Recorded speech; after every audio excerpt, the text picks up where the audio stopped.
앞장에 보면 없는 분은 그냥 들으세요. 그냥 앞장에 보면은 오른쪽에 두 번째 단락. 모든 사람들은 찾으셨어요? 두 번째 단락, 모든 사람들은 자신의 입장에서 이야기하려며 그 두 번째 단락만 읽습니다. 시작. 모든 사람들은 자신의 입장에서 이야기하려고 하며 비난받기를 원하는 사람은 아무도 없다. 올바른 판단력은 양쪽의 입장을 들을 수 있는 시간을 갖고 나서 우리가 무엇이 진실인지 알 때까지 양쪽의 입장과 상황을 분별하는 과정을 통해서 나오는 것이다. 다른 쪽의 입장을 듣기 전까지는 어떤 소리도 좋게 들린다. 우리가 상황을 이해했다고 느끼게 된 다음에 판단을 하고 무엇을 해야 할지 결정해야 한다. 여기까지입니다. 자, 우리가 판단력, 올바른 판단을 하기 위해서는 첫 번째, 우리가 자기 자신을 잘 이해를 해야 돼요. 자기 자신을 잘 판단한다는 뭐냐면 자신에 대한 이해가 필요해요. 그래서 우리가 올바른 판단력은 바른 이해력이에요. 바른 마음이에요. 그래서 이런 부분을 여러분 이해하고, 그래서 두 번째는 자기의 개인의 어떤 이건의 문제를 배제하고 나서 문제 핵심을 봤을 때 그때 우리가 올바른 판단력을 할 수 있고, 세 번째, 모든 사람은 자신의 입장에서 이야기를 한다. 모든 사람은 저도 마찬가지고 여기 앉은 여러분도 마찬가지고 우리가 무언가를 얘기할 때는 다 누구 입장에서 얘기해요? 자기 입장에서 얘기해요. 그래서 자신의 입장에서 얘기하는 이유는 뭐냐면 비난받길 원하지 않기 때문에 얘기하는 거예요. 이해하셨어요? 왜 우리 모든 사람이 내 입장에서 얘기하는가? 그건 왜 그런다? 비난받고 싶지 않다. 이 얘기를 하는 거예요. 이 욕구가 있다는 거를 이해를 하셔야 여러분이 바른 판단력을 가질 수 있습니다. 그래서 올바른 판단력은 양쪽의 이야기를 듣기 전까지는 내가 어떤 걸 판단하지 않아요. 그래서 김노기 목사님의 탁월한 점은 어떤 실수하는 문제가 있어. 그러면 양쪽 이야기를 듣고 판단을 하지, 어떤 경우에 시간이 걸려도 끝까지 시간이 걸릴 때까지 속전속결로 문제를 해결하지 않아요. 끝까지 기다리고 상대방의 양쪽 이야기를 다 들어봐요. 그러려면 뭐가 이해되냐면은 여러분 그 다음 장에 보면은 사실 실천사항 4번이 있어요. 그렇게 할 수 있는 이유가 있어요. 4번 읽습니다. 시작. 인생과 사람들에 대한 올바른 이해를 가져라. 이거예요. 우리가 올바른 판단력을 할 수 있는 실천사항은 바로 뭐냐면요, 사람에 대한 올바른 이해를 가져요. 사람에 대한 올바른 이해를 갖지 못하면은 우리가 바른 판단력을 쓸 수가 없어요. 그러면 사람에 대한 이해가 뭐냐? 그 사람에 대한 기질을 이해하셔야 돼. 그러니까 알아야 돼. 그러니까 바른 판단력은 바른 지식이 없으면 판단력이 일어나지 않는다는 거 분명히 아셔야 돼요. 바른 판단력은 뭐예요? 바른 지식이 있으셔야 돼요. 바른 지식은 뭐냐면 내가 그 사람에 대한 기질에 대한 지식이 있어야 돼요. 기질에 대한 뭐가 있어야 된다? 지식이 있어야 된다. 그래서 우리는 잘못된 지식 때문에 잘못된 판단하는 거예요. 그리고 상처가 받았기 때문에 상처난 감정을 가지고 판단하기 때문에 우리가 실수와 실패를 많이 거듭하는 거예요. 또 했던 실수를 똑같이 반복한 이유는 왜 그래요? 잘못된 지식을 가지고 잘못된 감정을 가지고 잘못된 선택을 하고 속전속결로 빨리 일을 처리했기 때문에 이런 문제가 생기는 거예요. 그래서 이런 올바른 판단력은 하루아침에 이루어지는 것이 아니라 오랜 세월에 사람에 대한 이해력, 아픈 만큼 성숙해지기 때문에 사람에 대한 이해력이 필요해요. 그러려면 바른 지식이 필요하다는 거예요. 사람에 대한 바른 지식은 바로 뭐예요? 그 사람에 대한 기질을 이해하셔야 돼요. 내가 기질을 모르고서는 내 감정 갖고는 안 돼요. 이거는 바른 지식은 바로 뭐예요? 그 사람에 대한 바른 지식을 알려고 해. 그 뭘 이해해야 된다? 기질을 이해하셔야 돼요. 굉장히 중요한 거예요. 내가 그 사람의 기질을 모르는 상태에서 내 상처나 감정 갖고 우리는 판단하기가 쉬워요. 우리가 바르게 선택하지 못한 이유는 왜 그래요? 바른 지식이 없기 때문에 그래요. 지식이 없어서 그러는 거예요. 잘못된 지식, 내가 그동안 경험만 갖고만 판단했기 때문에 그러는 거예요. 그래서 사람에 대한 기질, 그리고 그 사람이 저렇게 말하려고 하는 동기가 뭘까? 그러니까 사람에 대한 기질에 대한 부분이 이해가 되면은 그 사람이 왜 그렇게 말했는지 이 동기가 이해가 돼요. 우리가 기질을 알게 되면은 똑같은 상황이에요. 또 달라요. 똑같은 상황이 달라요. 근데 우리는 그거를 상처받은 감정 갖고 보기 때문에 그것이 판단하기 어려운 거죠. 그래서 여러분들이 오늘은 제가 쭉 이야기한 것 같고 첫 번째 나눌 것이 뭐냐면은 오늘 이야기를 통해서 이런 걸 통해서 알게 된 게 뭐였는가. 두 번째는 내가 사람에 대해서 올바른 이해를 하기 위해서 자녀에 대해서 남편에 대해서 아내에 대해서 내가 올바른 이해를 하기 위해서 어떤 노력을 하고 있는가. 아까 우리 윤 목사님 중요한 말씀에 오래 참는다 얘기했어요. 여러분 우리가 오래 참는 데 있어서는 뭐예요? 내가 사람에 대해서 이해가 안 되면 오래 참아지지가 않아요. 그 사람에 대해서 기질에 대해서 내가 모르는 상태는 오래 참아지지 않아요. 나의 기질을 알고 상대방의 기질을 알고 그 사람의 욕구를 이해하셔야 돼요. 그 사람이 그렇게 말한 거에 반응을 하셔야 돼요. 그래야 우리가 오래 참을 수 있지. 오래 참는 거는 때로는 하나님이 우리에게 주신 감정이에요. 주의 마음이에요. 근데 하나님은 이걸 우리가 훈련하기를 원하는 거죠. 주님의 마음이 우리에게 왔지만 내 혼이 더러워져 있으면 오래 참아지지 않아요. 그래서 우리의 혼은 훈련해야 된다는 거예요. 주의 마음이 오래 참는 마음이 내게 왔어도 훈련되지 않으면 다 쏟아 부어지게 돼 있어요. 그렇기 때문에 오래 참기 위해서는 어떻게 해요? 내가 나에 대해서 이해하고 나에 대한 이해가 바로 뭐예요? 기질에 대한 이해예요. 그러면 상대방의 이해는 뭐예요? 상대방에 대한 기질의 이해예요. 근데 우리는 말 속에서 서로 상처를 입고 비난을 받고 비판하고 막 이런 게 있어요. 그러면 그런 거를 어떻게 해요? 그 사람의 동기를 파악하셔야 돼요. 그 사람이 이렇게 말한 동기가 뭘까? 이것이 핵심입니다. 그러면 여러분, 제가 여러분에게 묻습니다. 비판과 비난을 차이점을 이해하셔야 돼요. 많은 사람은 비난과 비판에 대한 차이점을 이해하지 못해요. 그래서 뭘 얘기해도 다 뭘로 들어요? 비난으로 들어요. 우리가 어떤 일을 해결할 때는 비난이 있고 비판이 있어요. 그래서 우리가 이런 부분을 잘 이해하셔야 돼요. 비판이란 뭐냐면은 비판과 비난의 차이. 그래서 비난은 때로는 우리가 다른 말로 비방이라고도 얘기하고 불평이라고도 얘기해요. 그래서 쉽게 얘기하면 비난은 여러분이 비난은 좀 더 쉽게 이해할 수 있어도 비난에 대해서 얘기합니다. 비난은 뭐냐면 상대방에 대한 쉽게 얘기하면 인신공격이에요. 그 상대방에 대한 인격에 대해서 잘못된 거라든지 인격에 대한 어떤 결점, 약점 이거를 어떻게 해요? 책 잡아서 나쁘게 얘기하는 거예요. 한마디를 뒷담화하고 한마디는 뭐예요? 이간질시키고 한마디를 헐뜯는 거예요. 인신공격하는 거예요. 이게 비난이에요. 근데 비판은 달라요. 우리가 사람을 사랑하는데 일을 할 때는 비판이 필요해요. 그래서 이 비판은 뭐냐면 건설적 비판이에요. 비판은 뭐냐면 어떤 것에 대해서 현상이 있어요. 그리고 어떤 사물이 있어요. 그래서 현상이나 사물에 대해서 옳고 그름을 판단하는 거예요. 그래서 옳고 그름을 판단하여 밝혀내는 거예요. 이거 이런 거 아닙니까? 하는 것에 대해 밝혀내는 것에 대해서 어떤 부분에 대해서 잘못된 점에 대해서 지적하는 거예요. 이게 비판이에요.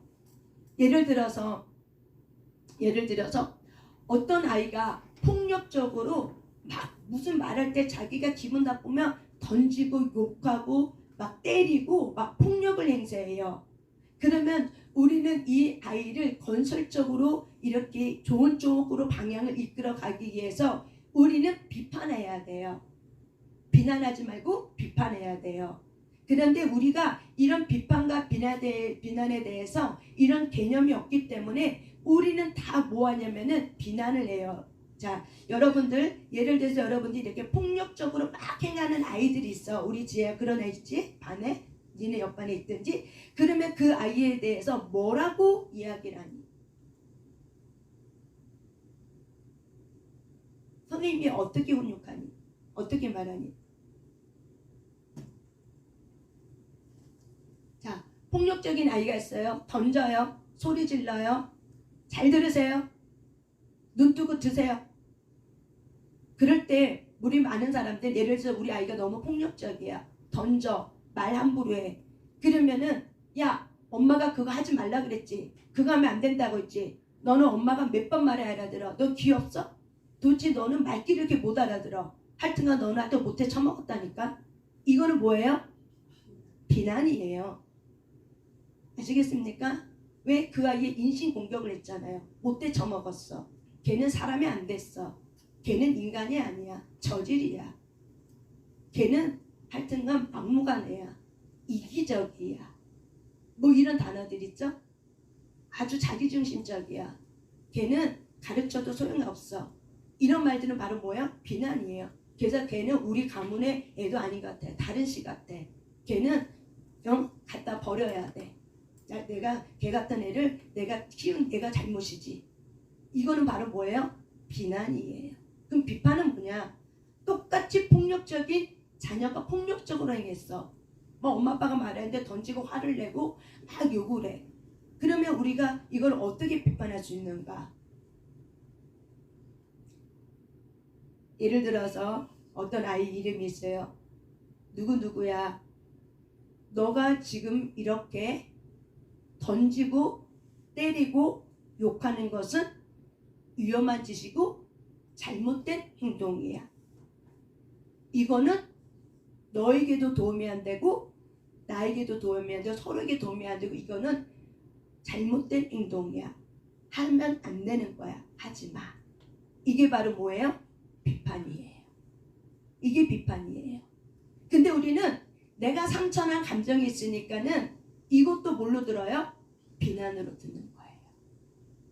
그러면은 비난을 듣기 때문에 내가 이 부분에 대해서 고칠 마음이 전혀 없게 되고 그러면 관계가 어떻게 해야 돼요? 소통이 안 되는 거예요. 이 아이가 자라면은 밖에 나가서 어떻게 해요? 소통이 안 되는 거예요. 근데 우리는 그동안 상처를 입은 자였기 때문에 우리의 자녀 또한 우리의 가정에서 뭘 많이 했냐면은 비난을 많이 한 거죠. 왜 비난을 많이 했어요? 내가 비난받고 싶지 않기 때문이에요. 욕구는 뭐예요? 비난받고 싶지 않기 때문에 그거 하지 말라고 하면서 너 그렇게 하면은 내 엄마가 이렇게 할 거야. 저렇게 협박도 하고 조종도 하고 막 이랬던 거죠. 앞으로 더 그러면 내가 너 몇 대 더 차려주고 막 이런 건 했던 거죠. 그래서 우리는 비판과 비난을 차이를 아셔야 된다는 거예요. 예를 들어서 어떤 사람마다 성경이 나는 오른쪽으로 두고 싶어. 근데 어떤 사람은 이거를 이쪽으로 두고 싶어. 사람마다 어떻게 해요? 일의 방향과 방법이 똑같아요? 달라요? 달라요. 그러면은 내가 이렇게 놔뒀어. 그러면은 최 소장님 이거 왜 이렇게 놔뒀습니까? 이거 이렇게 놔야죠. 하고 어떻게 이건 이렇게 놓는 것보다는 무엇이 어쩌고 저쩌고이기 때문에 이거는 이렇게 놓는 것이 더 효과적입니다. 이거는 뭐예요? 비판이에요. 다른 일을 해내게 해서 비판이에요. 이건 비판, 이거는 건설적 비판이에요. 이거는 굉장히 일을 해내가는 데서 중요한 부분이에요. 근데 비난은 뭐냐? 내가 이렇게 놔뒀어.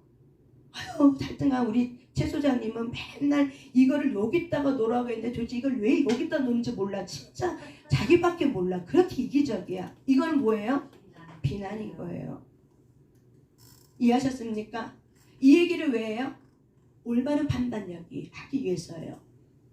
그래서 우리가 어떤 이 학자가 마샬 로젠버그라는 학자가 어떻게 얘기했냐면은 상대방의 모든 비난이 섞여 있는 말은 사실 나한테 하는 이야기가 아니라 그 말하고 있는 그 사람의 자신의 욕구가 충족되지 않기 때문에 자신의 욕구를 표현하는 방법인데 그 방법을 건설적 비판하는 걸 배우지 못했기 때문에 뭘로 한 거라 이거야? 비난을 부정적으로 비난으로 말했기 때문에 그런 거다. 그래서 비난을 듣는 내가 어떻게 해석하느냐에 따라 이거를 조금 내가 내 자신에게 상처를 받지 않을 수 있는 방법을 얘기한 거예요. 누가? 마샬 로젠버그가 심리학자가 이렇게 비난을 우리가 긍정적으로 받아들이면 우리가 비난받으면 너무 아프잖아요. 그 상처가 되잖아. 그러면 우리가 어떻게 해요? 다시는 저 새끼 내가 보나 봐라 하고 어떻게 해요? 사람을 어떻게 해요? 안 보려고 하고 도망가려고 회피하고 차라리 내가 말 안 하는 게 낫지. 저 새끼랑 상대하느니.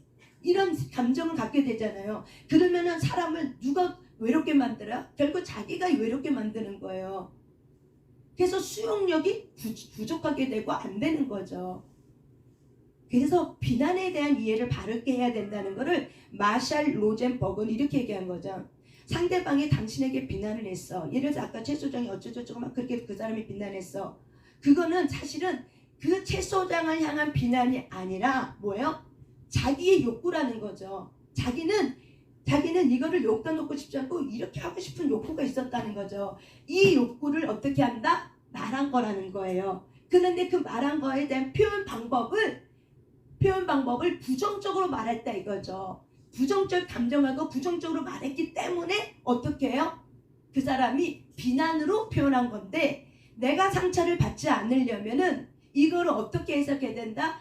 그 사람의 욕구는 이거구나라는 거를 이해하면은 비난이 뭘로 받아들여져요? 내가 내 상처를 받아들이지 않고 이거를 건설적으로 받아들인다는 거예요. 그래서 상처 입은 자는 상처 입은 치유자가 되지 않으면은 이것이 어떻게 해요? 쉽지 않은 훈련이에요. 그래서 하나님은 우리에게 아까 우리가 헌신이라는 단어를 얘기했단 말이에요. 여러분의 로마서 6장의 말씀처럼 너희 지체를 죄에게 내주지 말라고 그랬어요. 여러분의 지체가 뭐예요? 생각하고 감정하고 말이에요.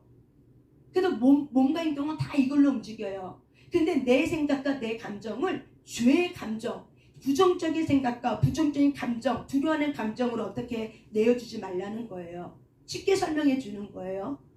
그렇기 때문에 너의 지체는 하나님 것이 됐으니까는, 의의 무기가 되었으니까는 하나님께 드리라는 거예요. 그래서 너의 상처난 감정, 이거는 누구께 토설해라? 하나님께 토설하는 거예요. 상대방에게 대해서 너무 위험한 행동이야? 이거는 고쳐야 되는 거야? 이거는 다른 사람에게도 해를 주고 아픔을 주고 자기 자신에 두고 상처를 줄 때 이걸 몰라? 그러면 어떻게 해요? 건설적 비판은 할 수 있다 없다? 할 수 있는 거예요.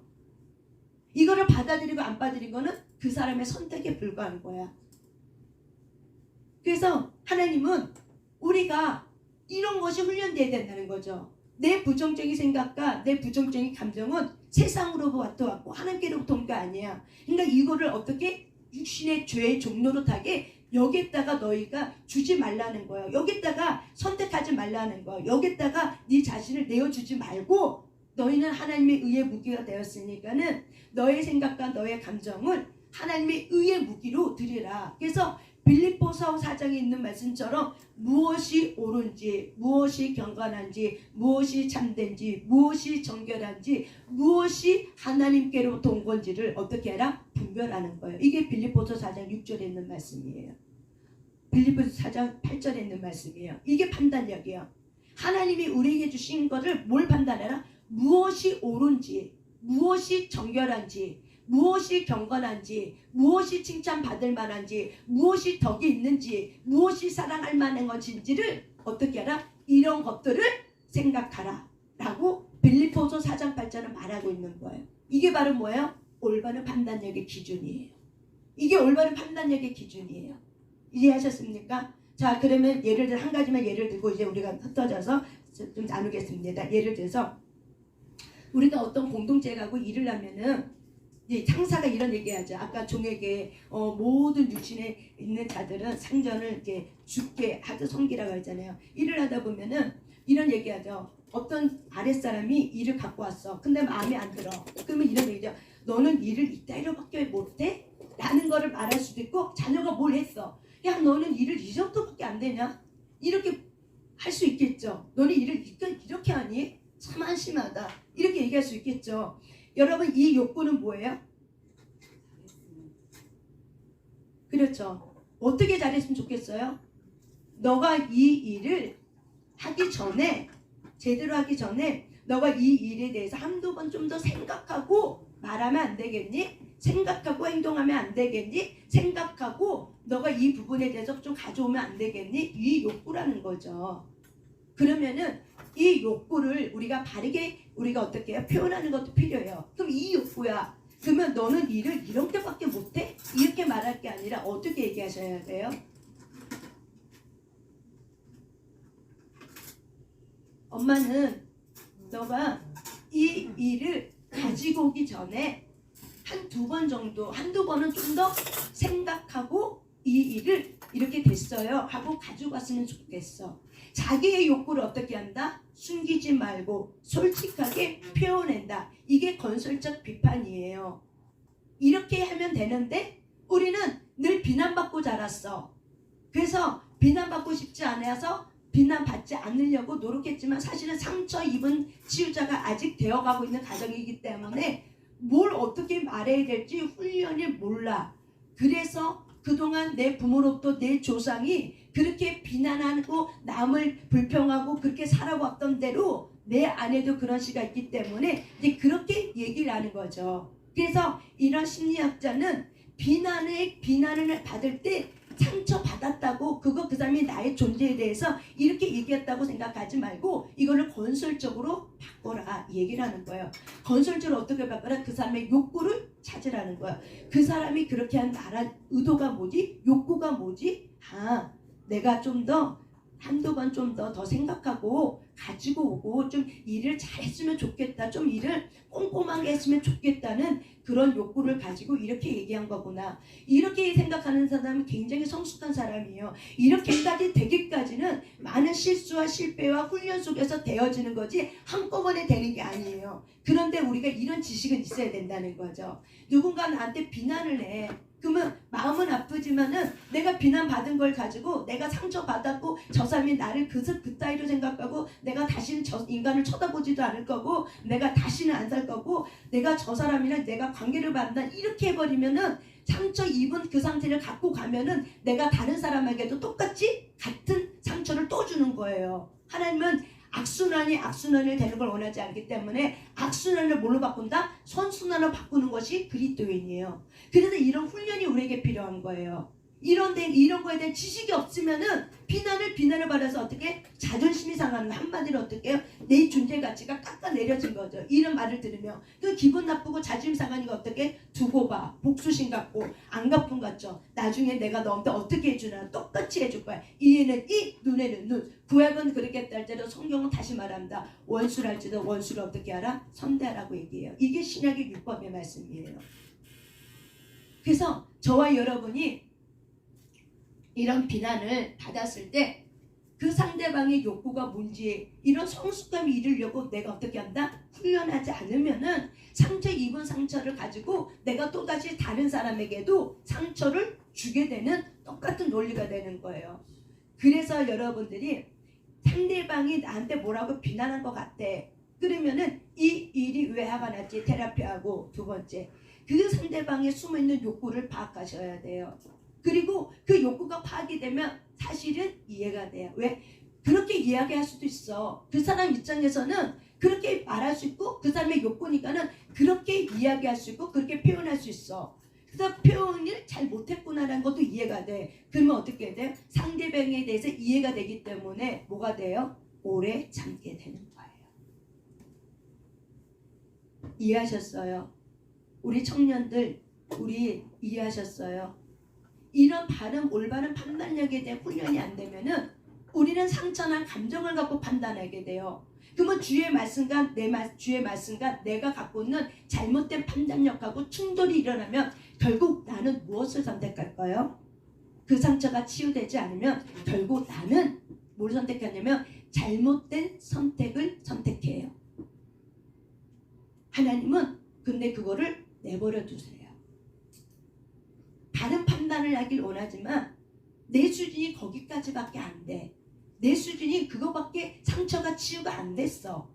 그렇기 때문에 하나님이 기다리면서 허락하면서 좀 더 확장하고 좀 더 그 상처를 통해서 실수와 실패를 통해서 우리를 더 찢어내기 위해서 때로는 하나님 우리에게 허락을 해주세요. 하나님의 뜻이어서가 아니에요. 이해하셨습니까? 하나님의 뜻이어서가 아니라 내 인생의 실수와 실패를 통해서 바른 판단력과 올바른 훈련을 더 확장시켜 주시려고 우리에게 허락해 주는 거예요. 그 허락해 준 것을 통해서 하나님의 뜻이 무엇인지 분별할 수 있는 분별 기준을 세워주기 위해서 우리에게 허락해 준 거예요. 근데 우리는 이렇게 생각하죠. 하나님의 뜻이라고 생각하죠. 하나님의 그 뜻 안에 뭐예요? 내가 그렇게 한 행동이 옳았기 때문이 아니에요. 그게 아니라 뭐예요? 내가 더 확장되길 원하는 하나님의 선한 마음이 있는 거예요. 그 마음을 이해하는 것이 더 중요합니다. 그래서 오늘 굉장히 중요한 얘기했어요. 비판이란 얘기고 건설적 비난. 상처가 회복되지 않으면 건설적 비판도 뭘로 듣는다? 비난으로 듣는다. 이게 저와 여러분의 아픈 감정이고 상처예요. 그래서 하나님의 말씀도 건설적인 하나님의 말씀도 뭘로 들어요? 비난으로 들어요. 우리 하나님 아버지 무서운 분, 째째하신 하나님. 부유하고 갚아준다고 해도 하나님은 다른 사람을 갚아줘도 내게 보상해 주지 않는 하나님. 이거 뭘로 듣는 거예요? 내 상처나 감정으로 내가 하나님 말씀으로 해석된 거죠. 하나님의 말씀은 옳아요. 하나님의 말씀은 분명해요. 선명해요. 그리고 하나님의 말씀은 진리예요. 근데 해석자인 내가 상처 입은 내가 치유가 안 되면 어떻게 해요? 내가 그거를 바르게 판단을 가지 못하고 잘못된 감정과 잘못된 생각을 가지고 하나님을 그렇게 해석했기 때문에 오류가 생기는 거예요. 그래서 이단이 나오는 거예요. 그래서 상처 입은 치유자가 되게 중요합니다. 그래서 우리는 상처가 어떻게 돼요? 치유되셔야 돼요. 그러지 않으면은 모든 것을 어떻게 해요? 잘못 생각하고 판단하는 경우가 너무 많아요. 저도 마찬가지예요. 저도 인생 살아가면서 많은 실수 실패했습니다. 그래서 때로는 그것이 하나님의 뜻인 줄 알았어요. 근데 그게 아닌 걸로 내가 인생 살아보니까 그게 아니었던 거예요. 나에게 깨닫게 해주려고 나를 성장시켜주고 허락해 준 거일 뿐이었지 그게 하나님의 뜻은 아니었어. 그래서 다음부터는 더 하나님 앞에 뜻이 무엇인지를 분별할 수 있도록 내 분별의 기준이 세워지는 거예요. 수많은 실수와 실패를 통해서 그리고 상처받은 나의 감정을 치유받으면서 이런 분별력이 생기더라고요. 상처받은 감정이 치유되지 않으면 분별력은 세워지지 않아요. 그래서 여러분 상처는 굉장히 중요하고 이거 치유받아야 되는 거예요. 이거는 뭐예요? 우상이에요. 자기 사랑의 우상이에요. 그러면 성경의 말씀과 달리 가요. 그리고 성경의 말씀을 다르게 해석해버려요. 그래서 우리가 말씀을 따라가는 것이 성령의 인도함을 받아야 된다고 얘기하는 거예요. 치유되지 않으면 성령의 인도함 받기가 굉장히 어렵습니다. 훈련이 필요해요. 아까 우리 주보 뒷장에 읽는 것처럼 하나님의 생기는 내게 있어요. 그 생기가 유지할 수 있는 비결은 바로 뭐예요? 이런 훈련이 필요한 거예요. 여러분들이 누군가가 내 인격에 대해서 말한 게 아니라 일에 대해서 얘기해. 일에는 감정이 없어요. 뭔가 일에 대해서 얘기해. 이렇게 하면 더 효과적일 것 같아요 라고 얘기하면 어떻게 해요? 한번 생각해 볼게요. 이렇게 얘기하면 되는 거예요. 근데 그거를 어떻게 해요? 비난으로 들으면은 내가 그만큼밖에 상처가 어떻게 해요? 치유가 안 된 거예요. 상처가 그 정도밖에 치유가 안 된 거예요. 그러면은 그 사람이 또 다음에 똑같은 일이 왔을 때 똑같은 실수를 반복하기가 너무 쉬운 거죠. 여러분 오늘 이 올바른 판단력. 그래서 여러분이 사람에 대한 이해력이 되게 중요한데 그거는 뭐예요? 새로운 지식, 기질에 대한 이해를 하셔야 됩니다. 그래서 여러분 기질에 대한 책을 읽으셔요. 그리고 한번 적용해 보셔요. 그래서 여러분이 오늘 나눌 때 나는 내 자녀, 내 남편, 내 아내를 이야기해서 어떻게 이해하려고 노력했는가? 뭐 어떤 근거를 가지고 노력했는가? 근거를 말하는 거예요. 근거. 어떤 근거를 가지고 내가 그렇게 하려고 했는가를 여러분이 잘 살펴보시길 바랍니다. 감사합니다. 이제 흩어져서